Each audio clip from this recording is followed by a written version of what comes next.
दोस्तों, आपका राज्य एग्रो क्लासेस के ऑफिशियल यूट्यूब चैनल पर हार्दिक अभिनंदन है। दोस्तों, आज अपन डिस्कशन करेंगे सेकंड ईयर के सेकंड सेम में जीपीपी के टॉपिक के बारे में। दोस्तों, अपन डिस्कस कर रहे थे सीड टेक्नोलॉजी का टॉपिक। आज अपन डिस्कस करेंगे determination cases of crop variation. फसलों में विविधता के क्या क्या कारण हैं जिसके कारण फसलों की उत्पादकता, गुणवत्ता और उपज में कमी हो जाती है। दोस्तों, इन 9 पॉइंटों के कारण फसलों की उत्पादकता में कमी आ जाती है। सबसे पहले अपन डिस्कस करेंगे कि विविधता होती क्या है।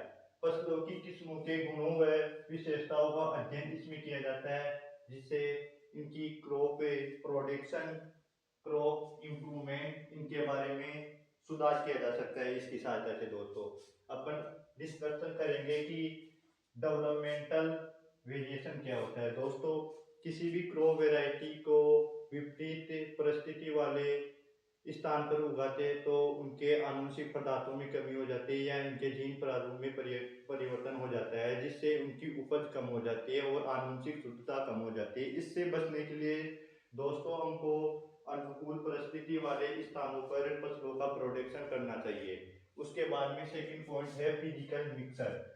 दो या दो से अधिक किस्मों के बीजों को एक साथ रखते हैं तो उनकी क्वालिटी में कमी आ जाती है, उसे फिजिकल मिक्सर कहा जाता है। दोस्तों, फिजिकल मिक्सर निम्न कारणों के कारण आ सकती है, जैसे दो अलग अलग किस्म के बीजों को एक साथ रखते हैं या दो अलग अलग किस्मों के बीजों की सोविंग एक साथ करते हैं या उनको एक साथ उगाते हैं। इसके अलावा एक ही सीड ड्रिल मशीन द्वारा अलग अलग किस्म के बीजों की सोविंग करते हैं और एक ही हार्वेस्टिंग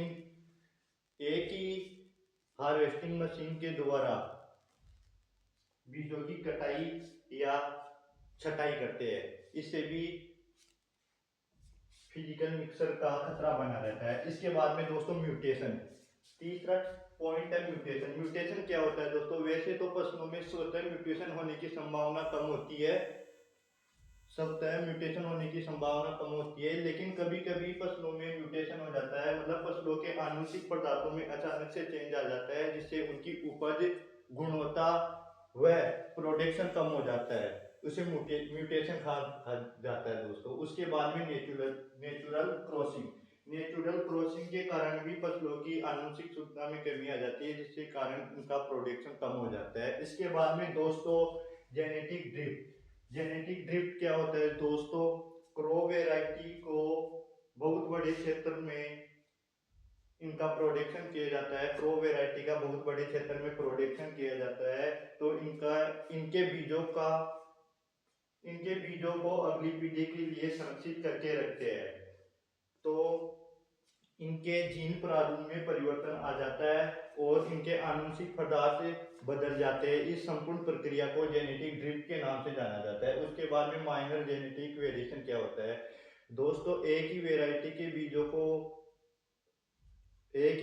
के बीजों को बार बार उगाते हैं या इनका प्रोडक्शन बार बार करते हैं तो इनके आनुवंशिक पदार्थों में कमी आ जाती है, जिससे इनका उत्पादन कम हो जाता है।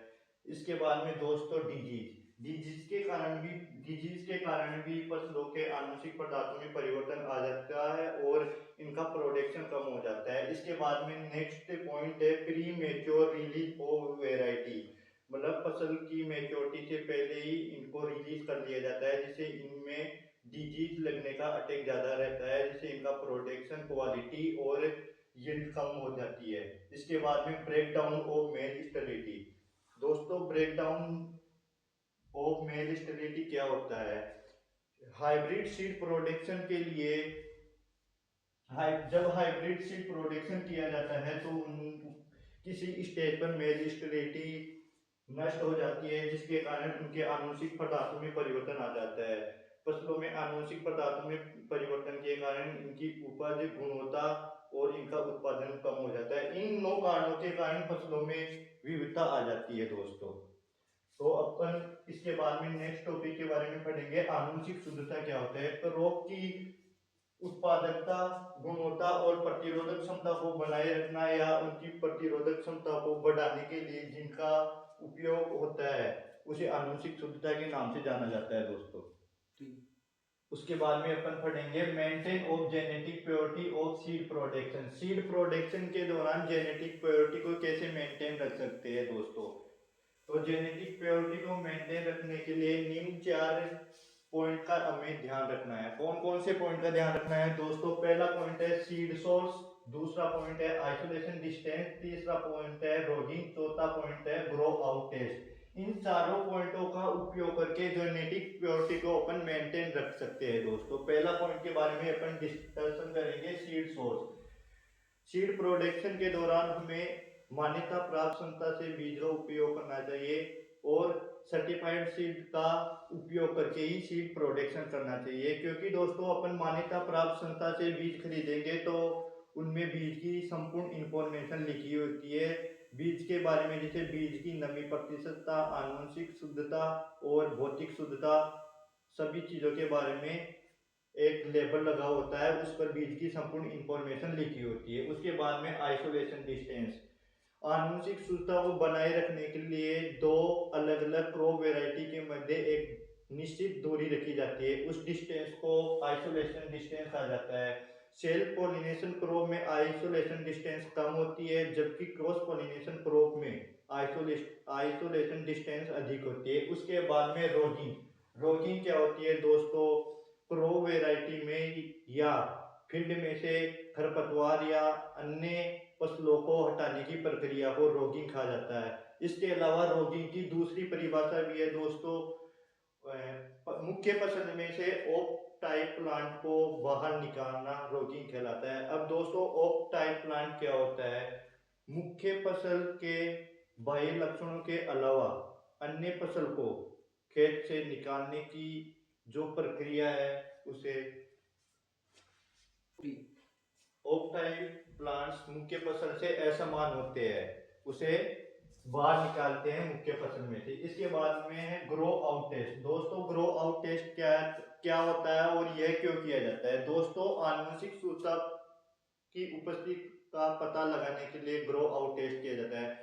आनुवंशिक शुद्धता की उपस्थिति का या उनकी जानकारी के बारे में पता लगाने के लिए ग्रो आउट टेस्ट किया जाता है, और ग्रो आउट टेस्ट किए बिना किसी बीज का सर्टिफाइड नहीं कर सकते हैं।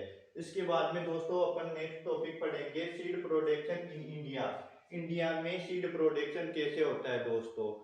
तो सबसे पहले न्यूक्लियर सीड का प्रोडक्शन किया जाता है, उसके बाद में ब्रीडर सीड का प्रोडक्शन किया जाता है, उसके पश्चात फाउंडेशन सीड का निर्माण किया जाता है और अंत में सर्टिफाइड सीड का निर्माण किया जाता है। दोस्तों सर्टिफाइड सीड का निर्माण करके सहकारी समितियों में वितरित कर दिया जाता है और इन बीजों का उपयोग किसान अपने खेतों में सोविंग करके इनका प्रोडक्शन करते हैं।